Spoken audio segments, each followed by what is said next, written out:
Welcome to The Debate. When Linkin Park entirely stripped away their 17 years sonic armor for sharp edges, they didn't just write a song, they birthed a profound, courageous unmasking.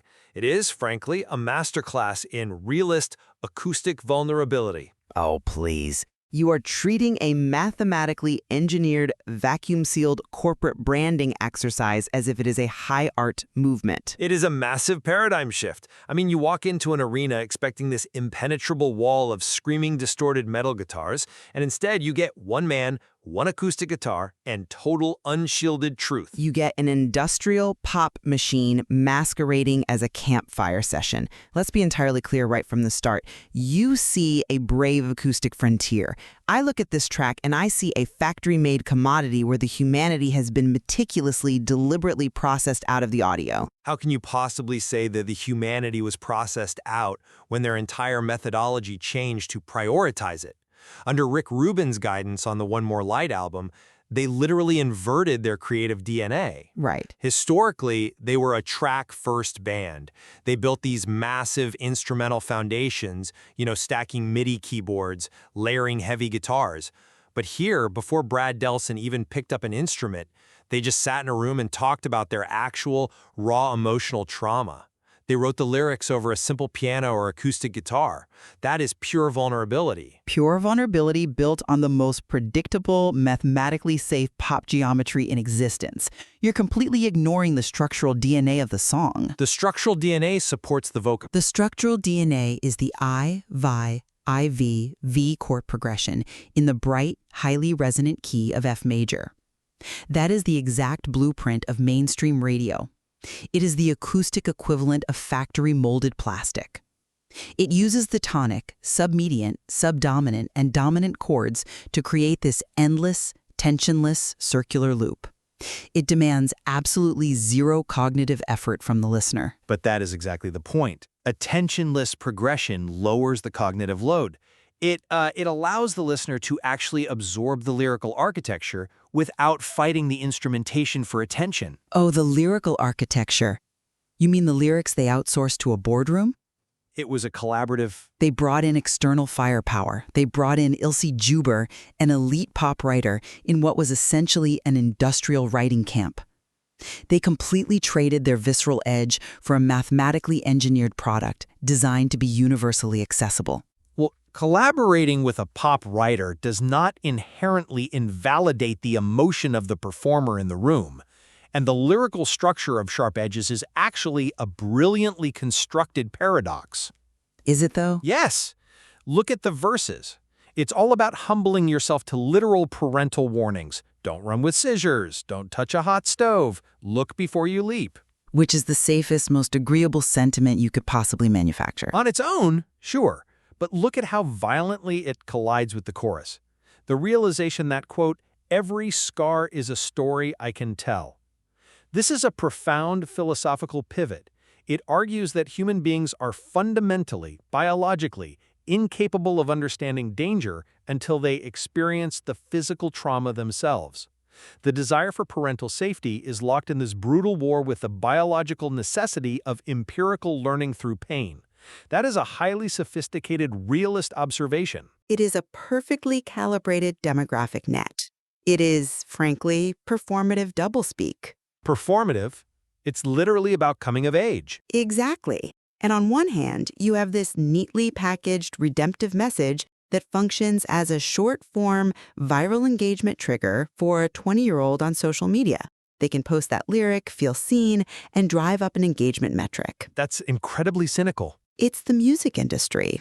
And simultaneously, that same lyric provides an incredibly sterile, inclusive safety blanket for a 50-year-old audience. It is a pathetic attempt to recreate a spark of rebellion that died decades ago, wrapped up in an expensive, risk-free package. It's not a profound reflection. It was written by a committee to cast the widest possible net without offending anyone. You are entirely ignoring what the microphones were actually capturing in that recording studio. The acoustic purity you keep mocking is supported by meticulous, obsessive audio engineering designed specifically to capture truth. What kind of acoustic truth requires an army of pop producers to capture? The kind that strips away all the hiding places. Engineer Ethan Mates didn't just plug the acoustic guitar directly into a sterile digital soundboard. They deliberately used a boutique FLIA tube condenser mic.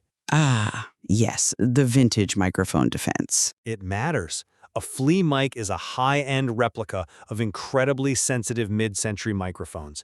It catches the immediate transients. You can hear the actual physical scrape of the plastic pick against the steel string. You hear the squeak of the fingers on the fretboard. There is no heavy distortion pedal to hide behind. If the playing is sloppy, it is completely exposed. The engineering was actively trying to expose the humanity of the performance, not, as you say, process it into plastic. You hear exactly what they programmed you to hear. Yes, a FLIA microphone captures a gorgeous, warm, raw signal in the room. But what happened to that audio signal after it left the microphone? The technical data is the murder weapon here. The technical data shows a modern mix. It shows corporate desperation. They handed that supposedly raw human stem over to RAC, Andre Allen Anjos, an electronic dance producer. Why is an electronic dance producer touching your raw acoustic truth? To give the track a modern pulse, to control the low end. To musically lobotomize it, RAC was brought in for quantization. For anyone unaware, quantizing an acoustic performance is like taking a beautiful, slightly uneven, hand-painted portrait and forcing every single brushstroke to snap perfectly onto a rigid piece of graph paper. That is a massive overstatement. It is literal data. The software analyzes the audio waveform, detects those precious transients you love so much, and mathematically shifts the audio forward or backward so it aligns exactly with the computer's metronome. The natural human tremor is deleted. The organic groove is gone. And it doesn't stop there. They handed the vocals over to Emily Wright. A brilliant vocal producer, one of the best in the business. A surgical butcher. Her defining skill in the industry is vocal comping. She takes dozens of vocal takes, slices them into individual syllables, and stitches together a Frankenstein monster of a vocal delivery, followed, of course, by surgical pitch correction to eliminate the slightest hint of flat emotion. Using quantization to tighten a rhythm or vocal comping to get the best take doesn't erase the core emotional performance. It just translates it to the sonic standards of modern radio. And then they sent it to Manny Marroquin to compress the life out of the mid-range so it could mathematically cut through a cheap car stereo. None of this belongs to folk music. If you want to talk about the core emotional performance, we have to look at Chester Bennington's vocal delivery, because that is the heart of the track, and no computer generated that. It is certainly a departure from his usual screaming. It is staggering. He described his approach as having a country vibe.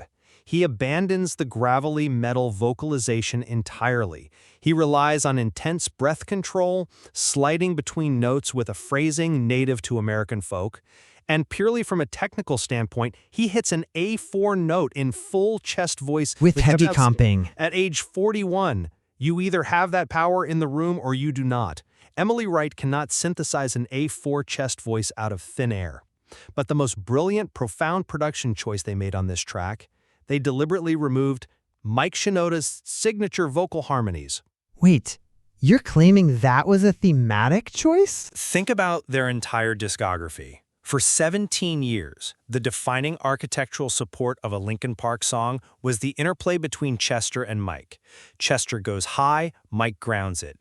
Chester screams, Mike provides the melodic safety net. In sharp edges, Chester is structurally isolated. He is not isolated. He stands completely alone in the mix for most of the song without his musical brother there to catch him. It perfectly mirrors the theme of bearing the consequences of your own actions, carrying your own scars, absolute vulnerability. That is a very romantic interpretation of a textbook psychoacoustic illusion. They didn't isolate him for a profound thematic statement. They removed Shinoda's mid-range harmonies to make room for Ilse Juber's female backing vocals during the chorus. They are mixed incredibly subtly. You barely hear her. Subtly, but functionally. When you have a piercing male lead vocal, layering breathy female high frequencies underneath, artificially sweetens the harsh transients of the male voice. Biologically, it tricks the human ear into perceiving the frequency spectrum as wider and safer. It is deeply ironic that a song called Sharp Edges relies entirely on audio trickery, designed to mathematically sand down every actual edge. They replace their defining band dynamic with a psychological audio illusion. You make a very aggressive case about the studio trickery, but I have a definitive counterpoint to the idea that this song is just pop geometry and studio illusions. We just have to look at the live translation. The live translation does not change the record. It proves this song's structural integrity. June 12, 2017, the live debut in Berlin. They didn't even attempt to replicate the studio polish. The rest of the band leaves the stage. It is just Chester Bennington, Brad Delson, and one acoustic guitar in a massive European stadium. Which was a jarring visual gimmick compared to their massive stage rig. Before the song, Chester casually mentions to the crowd that they literally just figured out how to play the acoustic arrangement that very morning. No click tracks, no RAC graph paper quantization, no psychoacoustic backing vocal smoothing out the edges. And when they hit that chorus, the crowd organically lit up the stadium.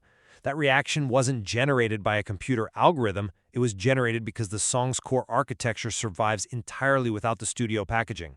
The soul of the song is undeniably authentic. A skilled vocalist surviving a stripped-down live set does not retroactively sanitize the recorded product. You can strip the paint off a mass-produced plastic mannequin all you want, but beneath it you are still staring at a synthetic, hollow mold manufactured for mass consumption. The track is corporate desperation, perfectly compressed.